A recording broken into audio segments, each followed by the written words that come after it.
Alright, buckle up, buttercups.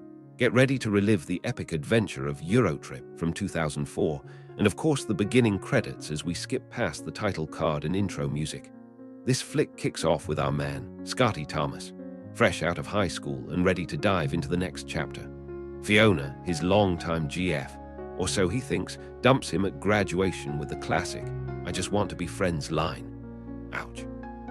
He's a senior at his high school on a military base in Europe, and ready to head to college. But hold on, there's a silver lining. Scotty's been chatting with a German pen pal named Meek, and things are about to get hilariously complicated when he learns Meek is not a guy, and she's super hot. The big mix-up starts when Scotty blasts Meek and realizes she is indeed a beautiful lady that he's been insulting. Gutted, Scotty's best buddy Cooper is all, "Dude, you've got to meet her." It's a buddy comedy dream come true, right? Except Scotty's a predictable nice guy, and Fiona just shattered his heart into a million pieces. The decision is made, though, and this group of friends have got to head to Europe for some girl that his best friend thought he was gay for, Meek. This sounds like the start of something crazy. We now see the two friends on a plane, bound for London as a first leg of their adventure. Before getting to Germany, Cooper has to tell Scotty he lied about their camping trip with Scotty's mom. It's quite the guilt trip, but Scotty is still game.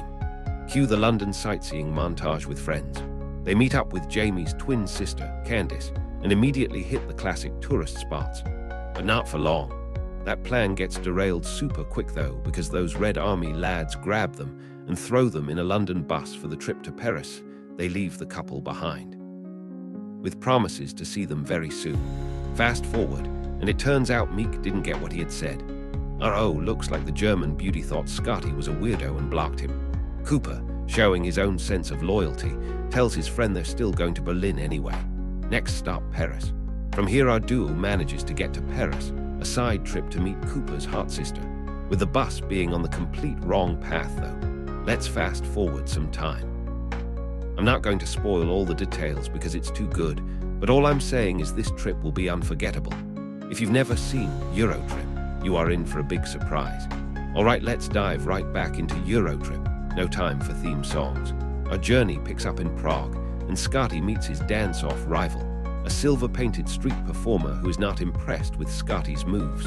It escalates, a dance-off, a battle, and then humiliation, leaving Scotty and his friends looking for other things to do. They regroup, strategizing their adventure. As the film jumps forward, they arrive in Amsterdam. But this is only part of the journey. Watch out for what happens next. The crew has a great idea, brownies, but they did not know of the special kind. What could possibly go wrong? Of course, their first dose of weed throws Jamie into absolute chaos, resulting in some truly hilarious consequences for the group.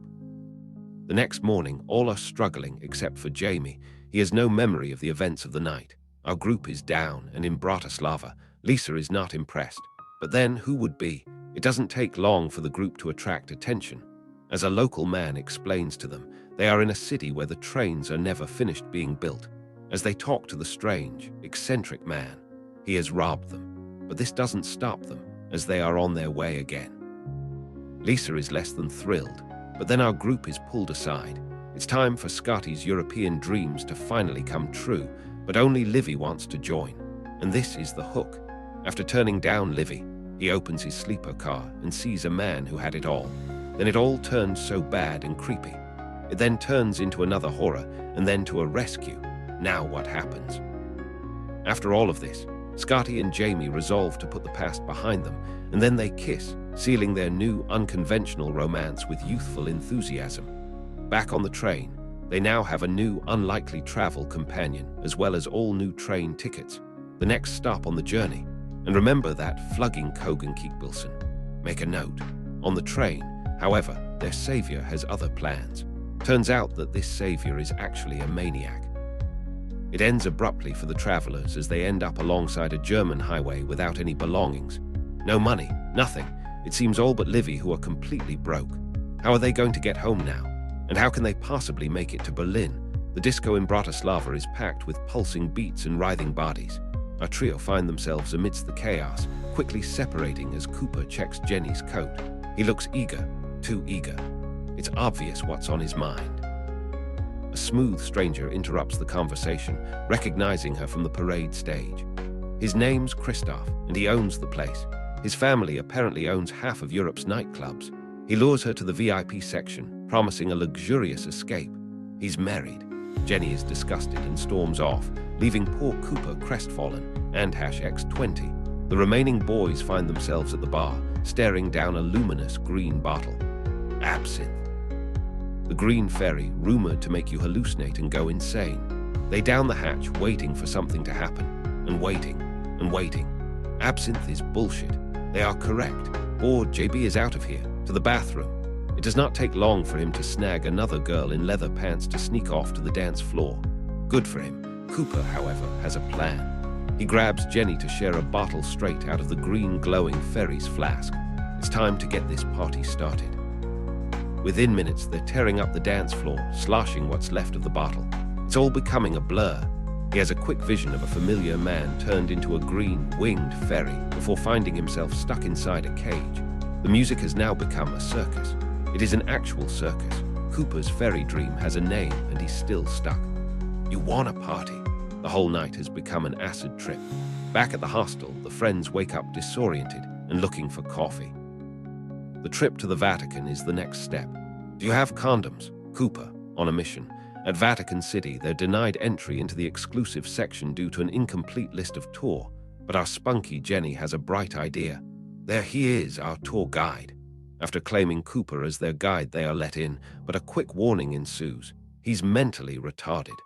The tour begins, quickly descending into chaos. As the others observe the historical sites, Robbie is gone and soon climbing the colonnade, intent on getting to Mika. A Swiss guard alerts his superiors that Robbie and co. is the threat. As Robbie nears the top, he finds himself on a banner, hanging on for dear life. Then the Germans arrive. The Pope has been dethroned. And I'm not a bad guy. Back on the plane, it seems like all is lost, until Robbie notices something. A flight attendant. At a hostel. Then she gets her. It's Jenny, and they lock themselves in the bathroom. And #X20, back home in Ohio. It's move-in day. 3 months had passed. It all was a distant memory from Europe. While emailing Mika, Scott's best friend breaks the silence with big news for Scotty. With the help of the green ferry vision, Jenny has changed to Oberlin, their college. She even became his new roommate. The next morning, a call comes in to drop what Cooper is doing and come and meet. Is he the guy? It did not take her long to notice the tour guide, the one guy he had mentioned in the letters. I know it sounds ridiculous that some chick made me quit my job, but the bus is off to the first event planned. The end. Thanks for tuning in. Stay curious, stay awesome, and don't forget to hit that subscribe button for more amazing content.